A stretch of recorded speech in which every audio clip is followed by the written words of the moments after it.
อ่ะอ่ะสวัสดีค่ะหลานมาพี่เลยน้องอ้ายเบิดทุกคนเป็นยังไงฝนตกบ่ค่ะเมืองอุดรเฮาตกติดกันมาได้4-5มื้อแล้วมีมื้อนี้ล่ะบ่ตกเมื่อคืนนี้ยังลิ่นอยู่ดีสำบายน้ำท่วมเขาอยู่บ่อย่าลืมเด้อมีการมีงานก็ได้เรามาทั้งพี่แหน่ทั้งอุดรค่ะอ่าพี่น้องคันแม่นฝนตกบ่เซาคันแม่นน้ำมันล้น ก็ให้ถือว่าเป็นเบิดทุกจังหวัดเด้อค่ะช่วงนี้เขาก็บอกเขาอยู่แล้วก็เขาก็ระวังเอามื้อนี้บ่มีหยังดอกขึ้นฮอดพี่น้องก็เลยสิมาลองมาล่ำให้ฟังก่อนหนึ่งสักก่อนเพราะว่าบอกแม่หลานมาจากอุบลมาแค่หน่อยเมื่อปีกายนี่ตอนปีเทอมแกก็ขึ้นมาอยู่น้ำนี่แหละย่ำแม่พาไปล่ำซอยวัดนั่นวัดนี้แกก็ไปเป่าให้พวกมาล่ำแล้วปีนี้ขึ้นมาก็พอดีกับวันแม่ปีว่านนี่หลานก็เลยบ่ได้ออกมามื้อนี้เลยสิมาสั่งให้ย่ารู้จักว่าขึ้นมาแล้วก็เลยสิได้เมื่อมื้ออื่นครับลงเมื่อเรียนจบจากนั้นเขาก็จะมาเข้าราชภัฏช่างพีละปีหน้าอยู่ดีมีแห้งสิมีหมอแค้นหน่อยพี่น้องจะได้ฟังเสียงแค้นจากเมืองอุบลเฮาลากเงา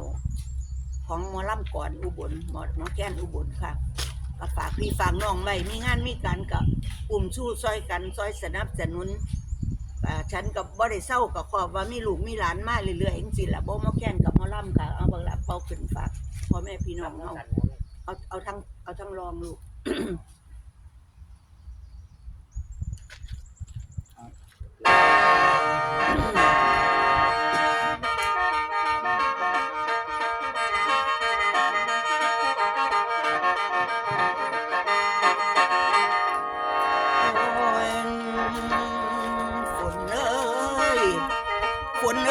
ฝนตกลงแต่ทั้งฟ้า เดือนสิงหาใบหญ้าปงคนอีสานอาศัยป่าคนอีสานอาศัยดงผูกพันกันตั้งแต่กี้จนมาฮอดระหว่างนี้พวกพ่อแม่พี่น้องหดของทางแม่นละบ่เศร้าคนสิเว้าอยู่บ่ถอยลมว้อยว้อยโอ้ยโนโอ้โหโอ้ยเอ้ยนอแล้วคำลงแรงสั่งมาพ่อปานนี้อัดสะดงลงต่ำสุริยาคอยคำลับลงบังป่าไม่ใจคอยคงถึงได้ยินฟ้าลั่นตึงครั้งหนึ่งเดือนเมษาพวกชาวนาก็ดีใจสู้คนก็เลยหาวแล้วถึงข้าวแล้วเลยดำหน้าเสร็จเรียบร้อยล้มว้อยเข้ามาใส่ใบหญ้าเขียวปงขึ้นใบข้าวเขียวปงขึ้นเขียวสะอื่นดอกซึ้งใจภาคอีสานของเฮานี่ที่ราบสูงบ่มีต่ำพี่น้องเอ๋ยมีหลากหลายทั้งวัฒนธรรมหลายซุ่มซนและเผ่าเสือเหนือใต้ทั่วอีสานขอกราบเรียนทุกท่านคณาจารย์ทินอีสานมีมานานนับเป็นพันปีใดเป็นซุ่มซนคนย่องไทยทั้งพ้องในลือกันจนสถานอีสานพวงนกแก้วไก่ เดือนเมษานี่แหละได้เป็นปีใหม่ตุดสงกรานต์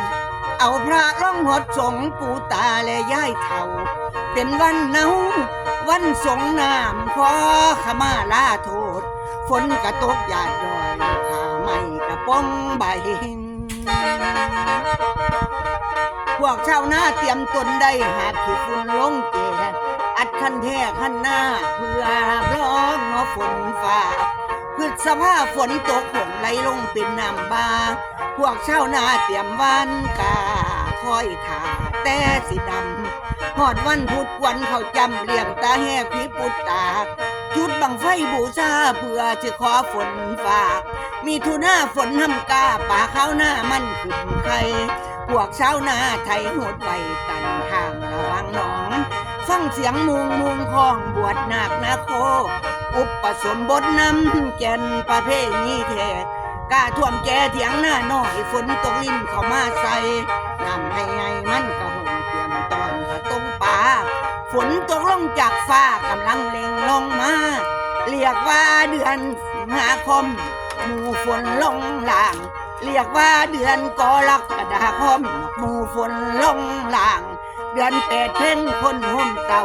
เขาพรรษาไตรมาสองค์พระบาทบัญญัติไว้วินัยคำพุทธกาลสิงหาคมเสียงฟ้าดังรอบด้านฝนรูหลังลงมา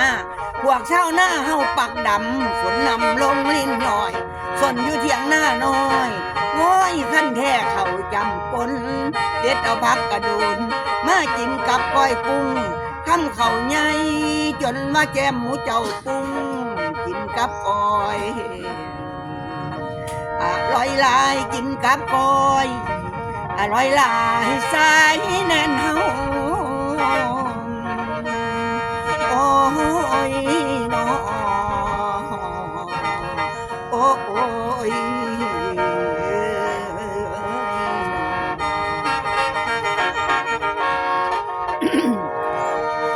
ฮอดเดือนเก้าเข้าเขตค่ายตกระวังวันดับเอาพระดับดินเฮ็ดแต่งบุญโนขึ้นคำไปฟังทำจำศีลพร้อมทำบุญให้แก่ญาติกตัญญูพ่อแม่เจ้าและคุณเกวรัตนังพอดเดือน10อีกครั้งออกใหม่กันยายนฝนตกลิ้นเป็นปล่อยหมู่เขารอเป็นสาวน้อยกำลังมันกำลังสวยเรียบขั้นแท้แลเหลียวเบิ่งนี่ละเปิงหีดบ้านอีสานเขาเป็นเกาหลังนำขั้นหน้าอยู่ขอบข้างพักพองพักกระแยงมกใส่กับปาซิวแซ่บหลายน้ำลายย่อยเดือน10เพ่งฝนลิ้นย่อยเฮาทำบุญข้าวสากทำบุญสาหยาดน้ำความให้ผู้คนตายกตัญญูพ่อแม่เจ้าแล้วกันเพิ่งทั้งได้ทำมา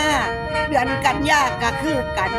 เดือนกันยาก็คือกันผัดแข่งงามนอซุ่มเขาเว้ากันสาเอากันได้ไปทำบุญจังกลับตามทำบุญสาโนหยาดน้ำทำให้พ่อแม่เฮาทำให้ผู้คนตายสายแน่นเฮาโอ้ยน้อโอ้ย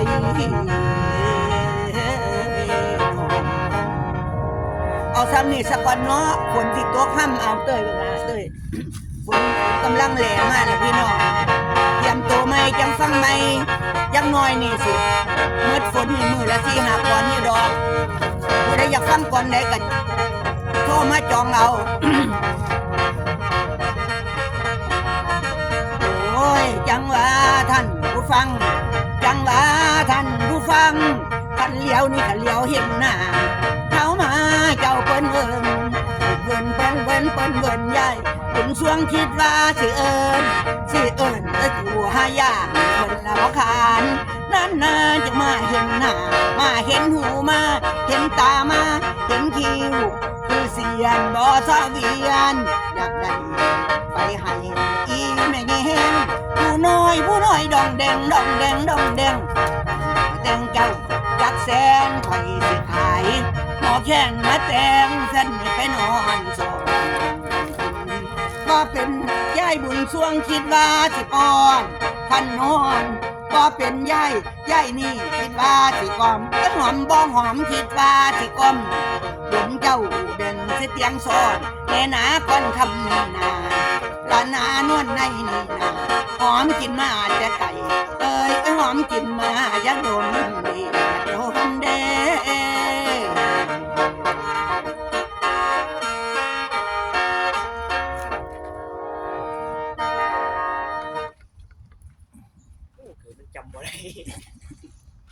มันคือเสียหลายมัน